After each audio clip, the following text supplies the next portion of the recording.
Hi everyone, let's study chemistry. Today we are going to discuss about ideal and non-ideal solutions. Ideal and non-ideal solutions ये हम discuss करेंगे on the basis of roles law. Roles law हमने हमारे last lecture में discuss किया था. जो solutions roles law को फॉलो करते हैं दे आर आइडियल सॉल्यूशन,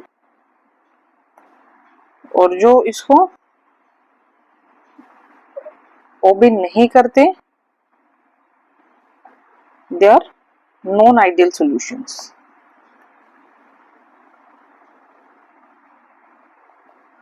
जितने भी आइडियल सॉल्यूशन होते हैं वो सेम स्ट्रक्चरल उनका कॉम्पोजिशन रहता है ऑलमोस्ट, और इनके अंदर क्या रहता है, जो वॉल्यूम ऑफ मिक्सिंग है that is equal to zero. यानी कि there is no change in volume. जब आप दो कंपोनेंट्स को मिक्स करते हो, सोल्यूट और सॉल्वेंट, से आप 50 ml सोल्यूट और 50 सॉल्वेंट मिक्स कर रहे हो, तो आपके पास क्या होगा, 100 ml सॉल्यूशन बन जाएगा. ठीक है. सेकेंड थिंग, जो एंथैल्पी ऑफ मिक्सिंग है that is equal to zero. That means there is no change in enthalpy or no heat is evolved or absorbed. No heat is evolved or absorbed. अब जितने भी ideal solution होते हैं, से यहाँ पे मैं आपको, जैसे हमारे पास A कोई सोल्यूट है और B क्या है, कोई सॉल्वेंट. तो जो सोल्यूट है इनके अंदर ए टाइप ऑफ इंटरेक्शंस होगी, और जो सॉल्वेंट है इनके अंदर बी टाइप ऑफ इंटरेक्शंस होंगी, और जो हमारे पास सॉल्यूशन बना है उसके अंदर क्या होगा, A B type of interactions होंगे. तो जितने भी आइडियल सॉल्यूशंस होते हैं इनके अंदर ए और जो सॉल्वेंट सॉल्वेंट इंटरेक्शंस होते हैं they are of comparable magnitude as that of solution interactions. ये जो interactions होते हैं they are of comparable magnitude. ठीक है. अब इनके अंदर क्या होता है, जो भी आइडियल सॉल्यूशंस के अंदर एग्जांपल इस तरह के होते हैं जो सिमिलर स्ट्रक्चर्स होते हैं.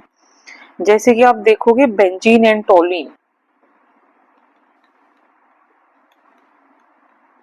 बेंजीन का स्ट्रक्चर क्या होता है, और टोलवीन में बेंजीन के ऊपर मिथाइल ग्रुप लग जाएगा. ठीक है. सेकेंड, इसमें इस तरीके के एग्जाम्पल हो जाते हैं इथाइल ब्रोमाइड और इथाइल क्लोराइड.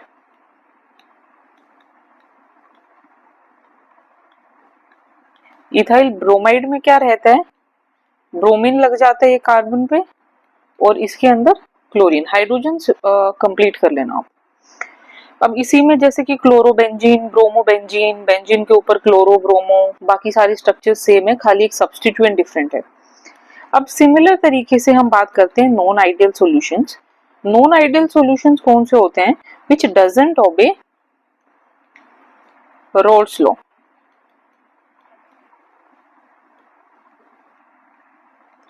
ठीक है, which doesn't obey Raoult's law. अब इसके अंदर सबसे पहले तो जो वॉल्यूम ऑफ मिक्सिंग है that is also not equal to zero. यानी कि आप जितना अमाउंट सोल्यूट और सॉल्वेंट मिक्स करते हो तो एक्सपेक्टेड वॉल्यूम सेम नहीं रहेगा. एंड सेकेंड थिंग, जो एंथैल्पी ऑफ मिक्सिंग है that is also not equal to zero. यानी कि या तो हीट इवोल्व होगी या फिर हीट एब्जॉर्ब होगी. ठीक है.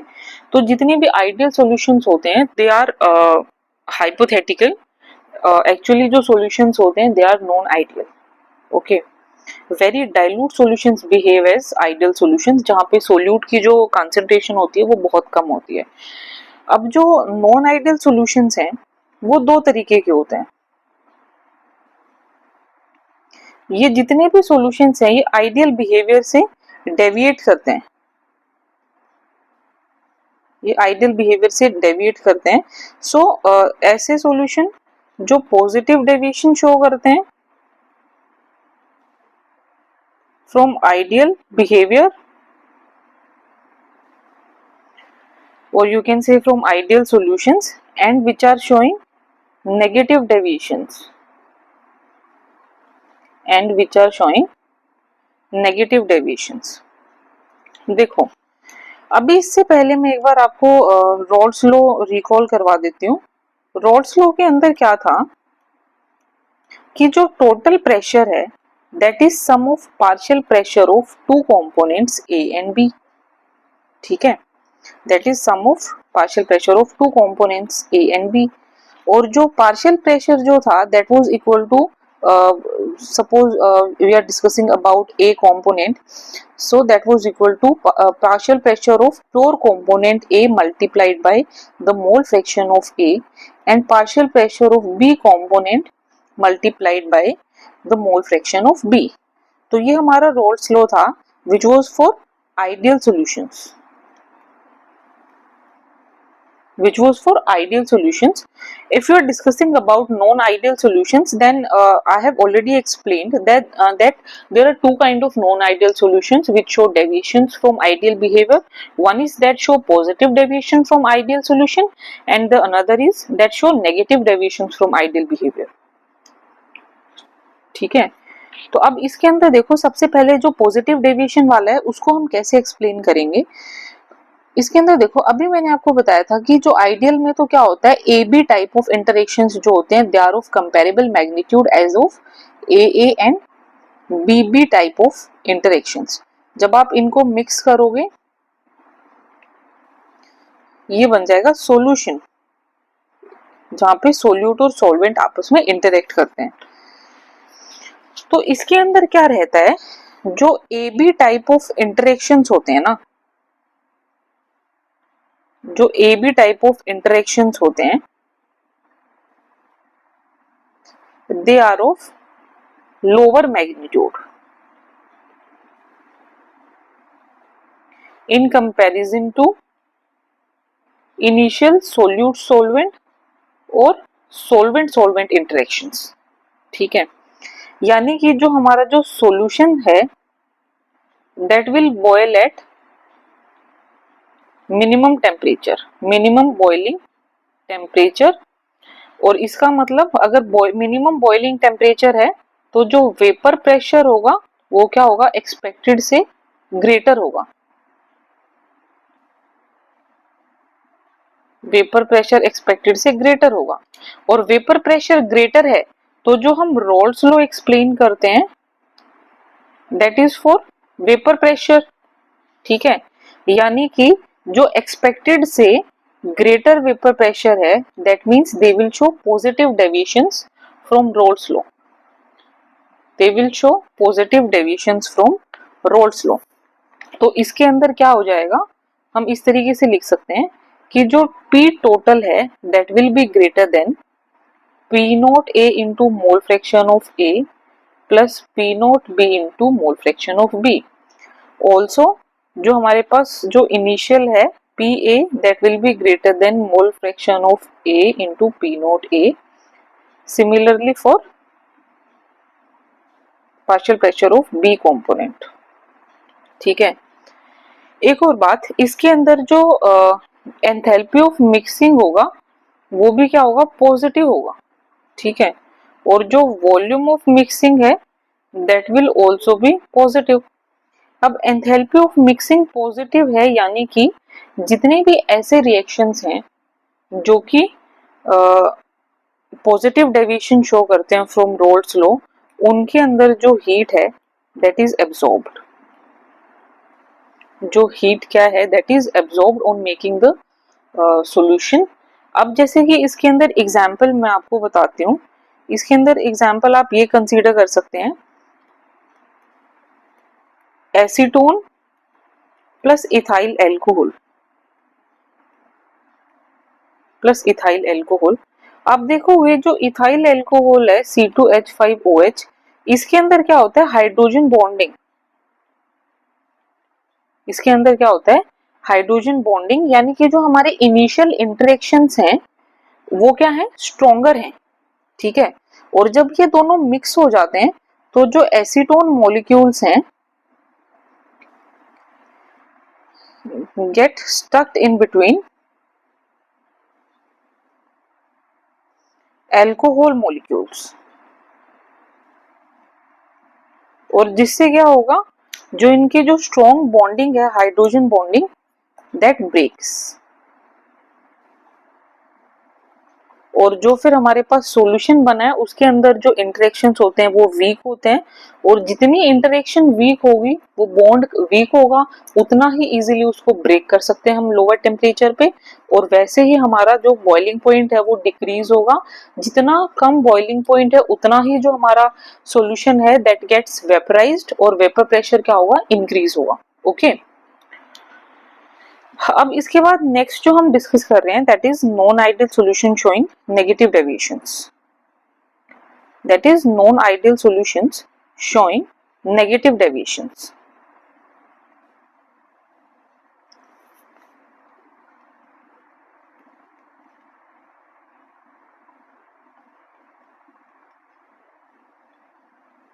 देखो सेम तरीके से अभी जैसे हमने पॉजिटिव डेविएशन में डिस्कस किया है, इसके अंदर क्या होता है, जो हमारे इनिशियल जो ए और सॉल्वेंट सॉल्वेंट जो इंटरेक्शंस थी, जो पॉजिटिव डेविएशंस में वो स्ट्रॉन्गर मैग्नीट्यूड की थी। अब यहाँ पे जब हम मिक्सिंग के बाद जो ए बी इंटरेक्शन बनी है वो क्या होंगी, they are of stronger magnitude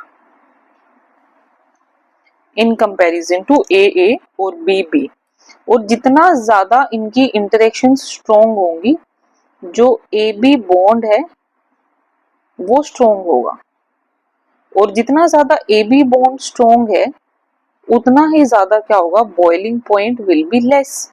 और बॉइलिंग पॉइंट लेस है तो वेपर प्रेशर क्या होगा, सॉरी बॉइलिंग पॉइंट ज्यादा होगा भाई, क्योंकि स्ट्रॉन्ग बॉन्ड को ब्रेक करने के लिए हमको हाई टेम्परेचर की रिक्वायरमेंट होगी, और बॉइलिंग पॉइंट ज्यादा है तो जो वेपर प्रेशर क्या होगा वो लेस होगा।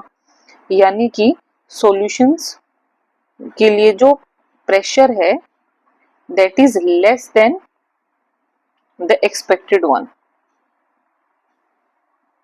ठीक है, और जो हमारे सॉल्यूशन है that will deviates negatively from ideal behaviour.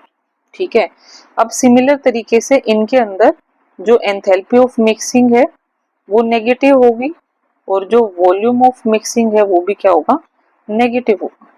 अब एंथैल्पी ऑफ मिक्सिंग नेगेटिव है, what does it shows, it shows कि जो हमारे रिएक्शंस होंगे ये इस तरह के, they show exothermic behaviour, they show exothermic behaviour as heat is evolved out. ठीक है, as heat is evolved out. अब इसके अंदर आप एग्जाम्पल कंसीडर कर सकते हो, ये है HCl plus water and HNO3 plus water, या फिर आप कह सकते हो क्लोरोफॉर्म प्लस एसीटोन।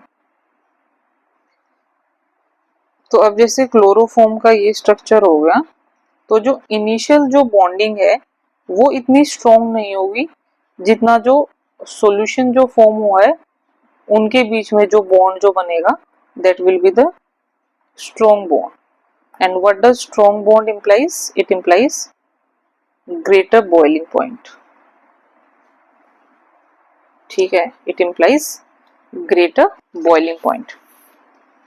ठीक है, अब इसके अंदर देखो अगर हम ग्राफिकली डिस्कस करते हैं तो मैंने आपको Rawls law for ideal behaviour में जब हमने कल डिस्कस किया था उसमें मैंने आपको बताया था कि जो आइडियल बिहेवियर के लिए अगर हम रॉल्स लॉ को प्लॉट करते हैं तो हमारे पास इस तरीके की सिचुएशन होती थी। मैं डॉटेड लाइन से शो कर रही हूँ। ठीक है, ये था for P total is equal to P A plus P B. ठीक है, ये हमारे पास पी नॉट ए था intercept and it was P naught B. ये जब मोल फ्रैक्शन ए कंपोनेंट का 1 है और बी कंपोनेंट का 0 है, और ये ए कंपोनेंट का 0 है और बी कंपोनेंट का 1 है।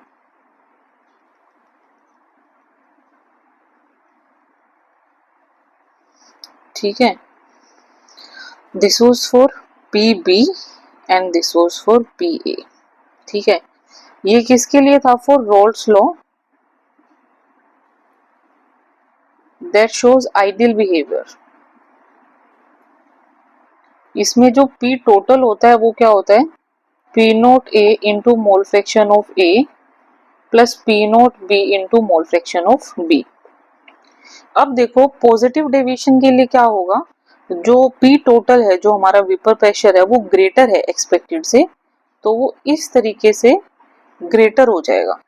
ऐसे ही जो PB है वो भी क्या होगा, ग्रेटर हो जाएगा, और सिमिलरली जो PA है that will also become greater। तो for Rolle's law for positively deviated solutions, इसमें जो P total है that will be greater than P naught A mole fraction of A plus P naught B into mole fraction of P। अब similar तरीके से जो negatively deviate कर रहे हैं उनके केस में क्या हो जाएगा, ये भाई लेस हो जाएगा इस तरीके से।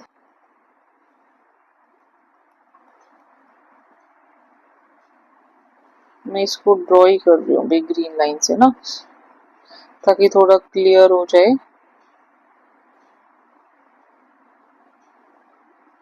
तो अब ये जो ग्रीन लाइन से जो मैंने शो किया है that is Raoult's law for negatively deviated solutions. तो इसके केस में जो P टोटल है that will become less than P naught A into mole fraction of A plus P naught B into mole fraction of B। तो ये था भाई हमारे पास Raoult's law that shows positive और नेगेटिव डेविएशंस। इसके बाद ये जो हमने डेविएशंस स्टडी किए हैं फॉर नॉन आइडियल सॉल्यूशंस, इनके अंदर देखो हमने दो तरीके के डिस्कस किए हैं, दैट शोज पॉजिटिव डेविएशंस और second one that shows negative deviations. तो अब एक टर्म होती है एजियोट्रॉप्स। एजियोट्रॉप्स क्या होता है, ये हम एक डेफिनेट कॉम्पोजिशन के लिए स्टडी करते हैं, for a definite composition, for a definite composition. Definite composition में क्या होता है, जो हमारा लिक्विड जो होता है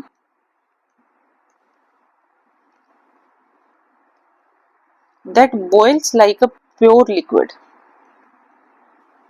और यू कैन से जो हमारा सॉल्यूशन जो है, जो कि मिक्सचर है, that boils like a pure liquid, जो इक्विलिब्रियम अटेन हो जाता है when rate of evaporation becomes equal to rate of condensation. तो वो एक डेफिनेट कॉम्पोजिशन, एक स्टेट अटेन हो जाती है जहां पे जो हमारा मिक्सचर जो है that boils like a pure component as if it is a single component not a mixture. ठीक है, सो इनको हम बोलेंगे एजियोटोप जो होते हैं, they are constant boiling mixtures, they are constant boiling mixtures. Constant boiling mixtures को हम क्या बोलेंगे, एजियोट्रोपिक मिक्सचर, एजियोट्रोपिक मिक्सचर। और जो एजियोट्रोपिक मिक्सचर होते हैं वो भी दो तरीके से होते हैं। जो एजियोट्रोपिक मिक्सचर्स जो होते हैं वो भी दो तरीके से होते हैं, मिनिमम बॉइलिंग एजियोट्रोप्स और maximum boiling azeotropes. Minimum boiling और मैक्सिमम बॉइलिंग। अब आप देखोगे जो टॉपिक हमने स्टडी किया है, जो नेगेटिव डेविएशन शो करते हैं और जो पॉजिटिव डेविएशन शो करते हैं, जो पॉजिटिव डेविएशन शो करते हैं उनके अंदर आप देखोगे जो बॉइलिंग पॉइंट था वो क्या था, that was more than expected, यानी कि बॉइलिंग पॉइंट ज्यादा था। ठीक है, और यहाँ पे आप देखोगे इसके अंदर बॉइलिंग पॉइंट यहाँ पे ग्रेटर है।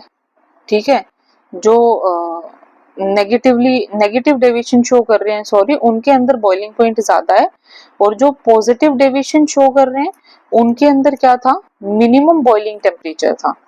यानी कि जो सॉल्यूशन पॉजिटिवली डेविएट करते हैं they are minimum boiling azeotropes, और जो नेगेटिवली डेविएट करते हैं they are maximum boiling azeotropes, they are maximum boiling azeotropes. तो ये क्या होगा, non ideal solutions showing positive deviation from Rolle's law।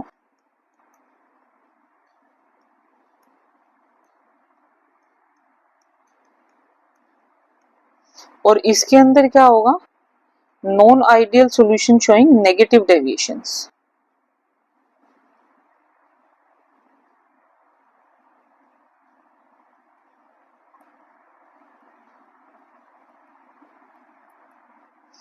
क्योंकि जो मिनिमम बॉइलिंग एजियोट्रॉप्स हैं इनके अंदर जो ए बी इंटरेक्शंस हैं वो लोअर मैग्नीट्यूड की होती हैं, जिससे बॉइलिंग पॉइंट कम होता है, तो वो मिनिमम बॉइलिंग एजियोट्रॉप्स होते हैं, और उसके अंदर मैक्सिमम बॉइलिंग में रिवर्स होता है। एग्जांपल्स आप वही सेम इसके अंदर कंसीडर कर सकते हो जो non ideal solution showing positive और नेगेटिव डेविएशंस में हमने डिस्कस किए थे। इसके बाद भी हमारा नेक्स्ट टॉपिक है that is colligative properties.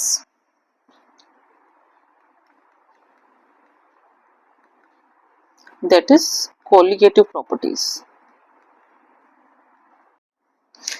Colligative properties depends on number of particles। जितनी भी ऐसी प्रॉपर्टीज होती हैं which depends only on number of particles are colligative properties।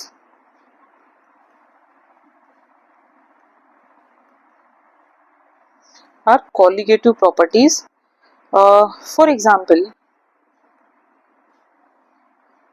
एक आप 1 मोल ऑफ सुक्रोज डिसॉल्व कर रहे हो इन 1 kg ऑफ वाटर, और एक आप 1 मोल ऑफ यूरिया डिसॉल्व कर रहे हो इन 1 kg ऑफ वाटर। इन दोनों केसेस में क्या होगा, जो लोअरिंग ऑफ वेपर प्रेशर है वो सेम रहेगा एट अ पर्टिकुलर टेम्परेचर। जो लोअरिंग ऑफ वेपर प्रेशर है वो क्या रहेगा, सेम रहेगा एट अ पर्टिकुलर टेम्परेचर। सो क्या होगा, जो कोलिगेटिव प्रॉपर्टी है that does depends only on the number of particles, that does depends only on the number of particles. तो ऐसी 3-4 प्रॉपर्टीज हैं जो हमारे सिलेबस में गिवन है। सबसे पहले है relative lowering of vapor pressure।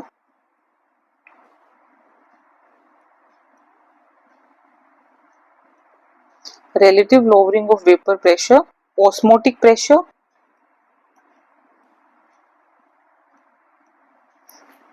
elevation in boiling point and depression in freezing point।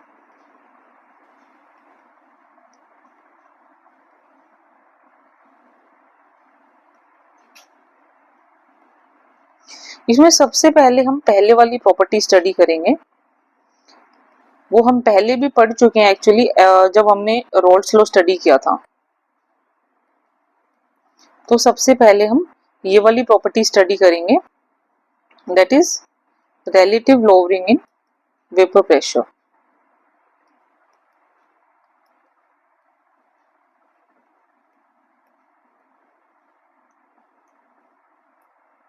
देखो इसके अंदर क्या है, हमने जो रोल्स लॉ से इवेल्युएट किया था that was relative lowering in vapor pressure P naught minus PS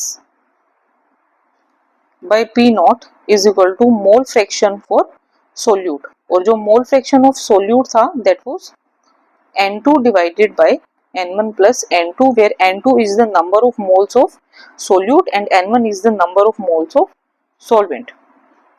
ठीक है, अब हम कैसे कंक्लूड करेंगे that it is a colligative property, because it does depends only on the number of particles. ठीक है, अब देखो इससे इसकी एक इम्पोर्टेंट एप्लीकेशन है। जितनी भी कोलिगेटिव प्रॉपर्टीज होती हैं इनसे हम क्या करते हैं, हम सोल्यूट का मोलिकुलर मास डिटरमिन कर सकते हैं. दे helps in determination of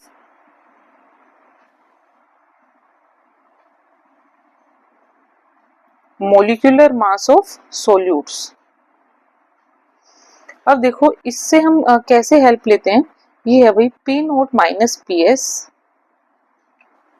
by P naught is equal to N two by N one plus N two. ठीक है, जहाँ पे N2 जो है that is number of moles of solvent will be equal to W2 by M2. What is W2? This is the weight of solute and M2 is the molar mass of solute and N1 will be equal to W1 divided by M1. ठीक है, अब क्या होगा, हम क्या consider कर रहे हैं, solute is dilute, sorry solution is dilute. तो डाइल्यूट सॉल्यूशन के अंदर क्या होगा, जो N2 जो होगा that will be very less than N1.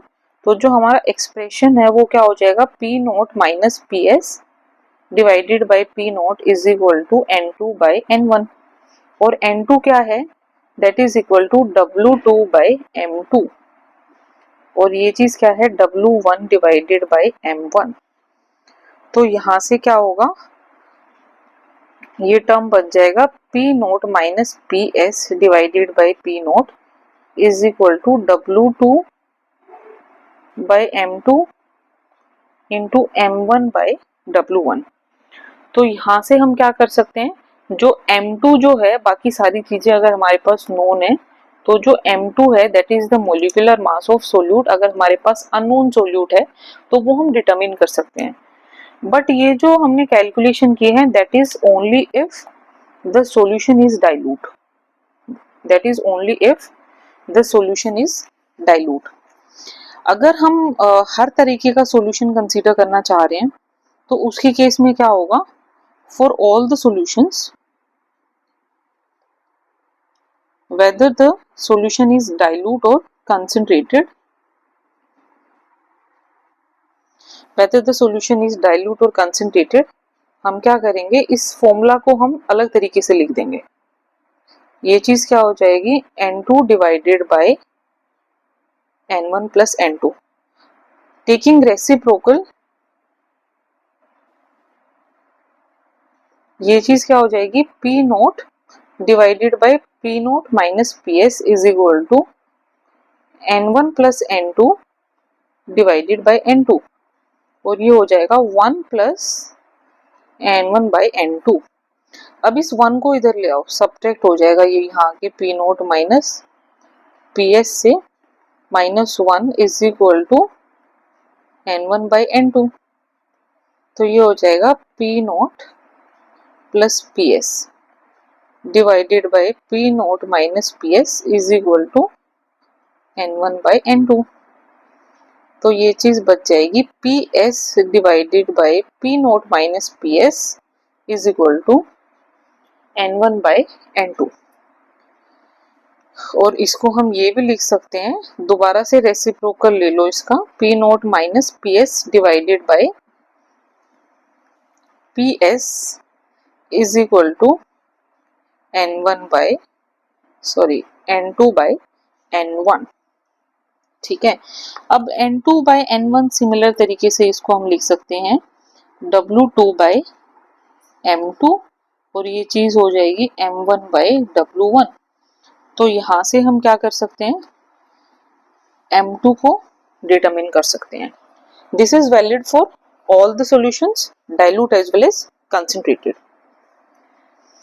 अब इसके बाद एक ओसवाल्ड वॉकर डायनेमिक मेथड है जिससे हम क्या करते हैं, मेजर करते हैं relative lowering of vapour pressure, जिससे हम relative lowering of vapour pressure measure करते हैं.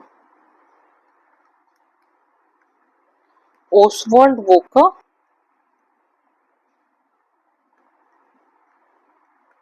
Dynamic method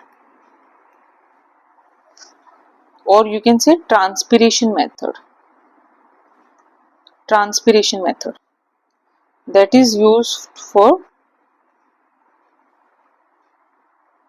measurement of relative lowering of vapor pressure.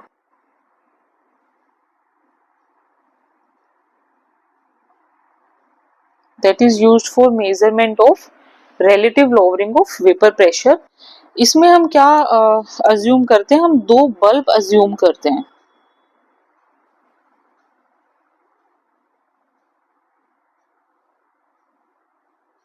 ये सेम साइज की नहीं है, मतलब मुझसे सेम साइज के ड्रॉ नहीं हो रहे हैं, वैसे सिमिलर साइज के हैं. अब इसके अंदर क्या होगा, ये एक ट्यूब है जहां से हम ड्राई एयर पास कर रहे हैं, जिसमें जो फर्स्ट जो बल्ब है that is of solution.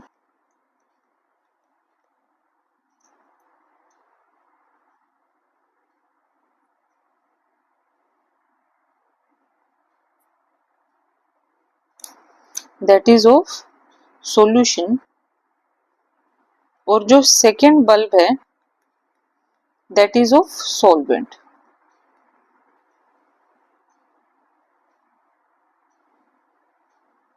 That is of solvent. तो इसके अंदर से क्या होगा, हम एक ड्राई एयर पास कर रहे हैं,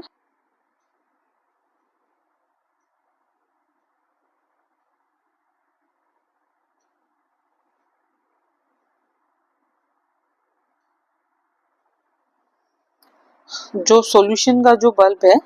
फिर इसके बाद इसमें से जो एयर पास करेगी that will B saturated with vapour of solvent.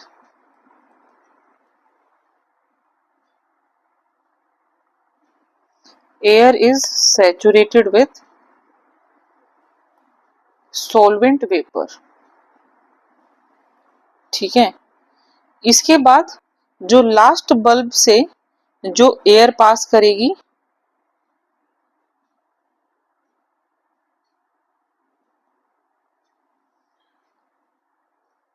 That is also with saturated with solvent. अब इसके अंदर देखो, जो सॉल्यूशन का जो बल्ब है इसमें से वेट लॉस होगा. जब भी हम एयर पास करेंगे इसमें से वेट लॉस होगा, and that loss in weight will be equal to vapour pressure of solution. That will be equal to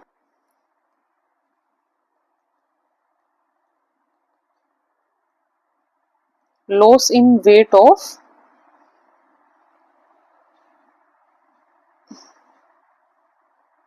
solution bulb. इसको W1 लेट किया है, that will be directly proportional to vapor pressure of solution, or you can say W1 is directly proportional to PS. Similar तरीके से जो हमारे पास जो solvent bulb है, जो सॉल्वेंट बल्ब है इसमें जो वेट लॉस हुआ है उसको हम क्या लेट करेंगे, उसको हम लेट कर रहे हैं W2. उसको हम लेट कर रहे हैं W2.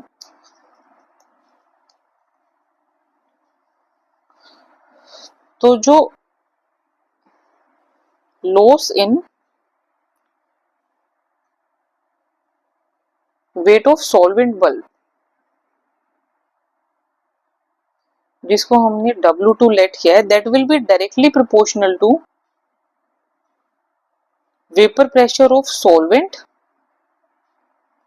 Minus vapour pressure of solution. आप देखोगे यहाँ पे क्या हो रहा है कि इसके अंदर से जो एयर पास कर रही है that is saturated with solvent vapour. तो जो सॉल्वेंट का जो प्योर का जो हमारे पास वेपर प्रेशर होगा उसमें से हम सॉल्यूशन का माइनस करेंगे. ठीक है. So that will be equal to W2 is directly proportional to P0 minus PS. अब हम इन दोनों इक्वेशंस को ऐड कर देंगे. सो इसके अंदर क्या आ जाएगा, W1 plus W2 is equal to PS plus P0 minus PS. So यहाँ से जो हमारे पास दोनों जो वेट लॉस हैं W1 plus W2 is directly proportional to that of pure component. ठीक है, तो अब यहाँ पे एक इक्वेशन ये है हमारे पास और दूसरी इक्वेशन ये है, तो हम क्या करेंगे, फर्स्ट को सेकंड से डिवाइड कर देंगे। So P naught minus P S divided by P naught will becomes equal to W2 divided by W1 plus W2। W2 क्या है, loss in weight of solvent bulb, और जो W1 प्लस W2 है that is total loss in weight of solution bulb and solvent bulb. ठीक है, तो ये हमारे पास फर्स्ट कोलिगेटिव प्रॉपर्टी थी हमारी, that is relative lowering of vapour pressure. अगर हमें सिर्फ लोअरिंग ऑफ वेपर प्रेशर निकालना है तो जो लोअरिंग ऑफ वेपर प्रेशर जो होगा वो क्या होगा, ओनली ये टर्म होगा P naught minus P S. और अगर हमें relative lowering of vapour pressure निकालना है तो वो कंप्लीट टर्म होगा P naught minus P S by P note, P naught minus P S by P note. अब इस पे न्यूमेरिकल्स आते हैं जो relative lowering of vapour pressure पे, बहुत इजी क्वेश्चंस होते हैं जिनको हम आराम से सॉल्व कर सकते हैं। जैसे फॉर एग्जांपल अभी इसमें मैं एक क्वेश्चन डिस्कस करूंगी, ये है vapour pressure of water at 293 kelvin given है। Vapour pressure of water at 293 kelvin is 17.51 millimeter and lowering of vapor pressure of a sugar solution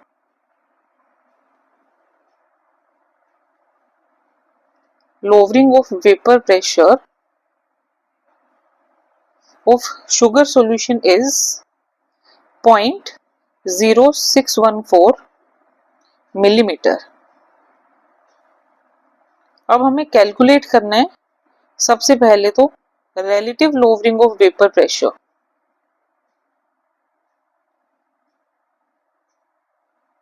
then vapor pressure of solution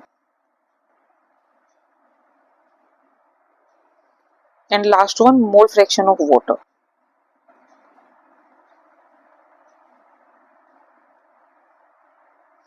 mole fraction of water. देखो सबसे पहले ये चीज देखो, vapour pressure of water given है, यानी कि water क्या है, सॉल्वेंट, तो प्योर सॉल्वेंट का गिवन है, सो पी नोट क्या हो जाएगा 17.51 मिलीमीटर। और इसके अंदर गिवन है lowering of vapour pressure, so lowering of vapour pressure क्या होगा P naught minus P S, और ये चीज क्या है 0.0614 मिलीमीटर। ठीक है, तो अब रिलेटिव लोवरिंग हमको फर्स्ट क्वेश्चन के अंदर प्रेडिक्ट करना है, तो रिलेटिव लोवरिंग क्या था P naught minus P S divided by P not. तो ये चीज हमें क्वेश्चन में गिवन है 0.0614 और इसको हम डिवाइड कर देंगे पी नॉट से 17.51, तो ये सोल्व करने पे क्या आएगा 0.0035। इसकी कोई यूनिट नहीं होगी क्योंकि ये भी मिलीमीटर है और ये भी मिलीमीटर है, ये कैंसिल आउट हो जाएंगे। ठीक है, अब देखो सेकेंड हमें क्या प्रेडिक्ट करना है, vapour pressure of solution. Vapour pressure of solution देखो P naught minus P S की वैल्यू गिवन है 0.0614 और पी नोट की वैल्यू भी गिवन है, वो वैल्यू यहाँ पुट कर दो 17.51 माइनस पी एस, सो 0.0614, यहाँ से पी एस की वैल्यू आ जाएगी एंड दैट विल बी 17.47। अब थर्ड चीज हमको क्या प्रेडिक्ट करनी है, that is mole fraction of water. Water क्या है सॉल्वेंट। देखो इसके अंदर क्या होगा, जो हमारी relative lowering of vapour pressure थी that was P naught minus P S divided by P naught, that was equal to mole fraction of solute. और ये सोल्व करने पे अभी हमने फर्स्ट पार्ट के अंदर सोल्व किया है, दैट वाज 0.0035। तो ये हमारे सोल्यूट का मोल फ्रैक्शन है। अब हमें पता है कि जो सोल्यूट और सॉल्वेंट का जो मोल फ्रैक्शन का सम होता है दैट इज इक्वल टू 1। सो यहाँ से हम सॉल्वेंट का जो मोल फ्रैक्शन निकालेंगे वो 1 में से सोल्यूट के मोल फ्रैक्शन को माइनस कर देंगे। सो 1 माइनस 0.0035 था ये, तो ये सोल्व करने पे आएगा 0.99 अप्रोक्सीमेट। तो इस तरीके के इसके अंदर क्वेश्चन आते हैं, या फिर ये आएगा कि हमें मोलिकुलर मास डिटरमिन करना है, जो एप्लीकेशन था इसका। तो अब जैसे ये एक एनसीईआरटी क्वेश्चन है, इसके अंदर क्या है कि जो गिवन है the vapour pressure of pure benzene. सबसे पहले तो इसके अंदर प्योर बेंजीन गिवन है, जिसका जो वेपर प्रेशर गिवन है, vapour pressure of pure benzene at a certain temperature is 0.850 bar. A non-volatile, non-electrolyte solid weighing 0.5 gram is added to 39 gram of benzene. यानी कि जो हमारे पास बेंजीन जो है that is acting as a solvent, ठीक है। तो कोई नॉन वॉलेटाइल इम्प्योरिटी है जिसका जो वेट है वो कितना है 0.5 ग्राम, और जो W2 जो है हमारे पास that is weight of solvent, जो बेंजीन का गिवन है that is 39 gram is added. The vapour pressure of the solution is then, जो सॉल्यूशन का वेपर प्रेशर जो क्वेश्चन में गिवन है दैट इज 0.845 बार। नाउ हमें क्या कैलकुलेट करना है, what will be the molar mass of the solid substance, यानी कि हमें मोलिकुलर मास डिटरमिन करना है। अब देखो जो बेंजीन जो है दैट इज C6H6, इसका जो मोलर मास होता है वो कैलकुलेट करने पे कितना आता है 78 ग्राम पर मोल, 78 ग्राम पर मोल, ठीक है। अब जो relative lowering of vapour pressure का फॉर्मूला होता है that is P0 minus PS by P0 is equal to N2 by N1 for dilute solutions. Dilute है बिकॉज जो इम्प्योरिटी जो हम ले रहे हैं that is 0.5 gram, that is very very less in comparison to the 39 gram which is the amount of the solvent. So this is considered as a dilute solution, ठीक है। सो अब यहाँ पे जो P नोट गिवन है question में हमें pure solvent का, ये P नोट हो जाएगा। तो जो P नोट गिवन है दैट इज 0.850 बार, और PS गिवन है दैट इज 0.845 बार, ठीक है। तो अब देखो जो N2 जो है that is equal to W2 by M2। W2 की वैल्यू गिवन है 0.5, M2 हमें डिटरमिन करना है, ठीक है। N1 क्या हो जाएगा 39, that is the wait of solvent given divided by 78, ठीक है। अब ये सारे इस फॉर्मूला के अंदर पुट कर दो values, 0.850 that was P not, 0.845 that is PS divided by 0.850 is equal to 0.5 divided by M2 into 78 divided by 39। अब यहाँ पे एक ही चीज अननोन है that is the molecular mass of the solid substance. तो जब आप इसको कैलकुलेट करोगे तो M2 की वैल्यू आ जाएगी 170 ग्राम पर मोल। तो इस तरीके से हम इन क्वेश्चंस को सोल्व कर सकते हैं, ठीक है। तो ये इस तरीके के काफी क्वेश्चंस गिवन हैं।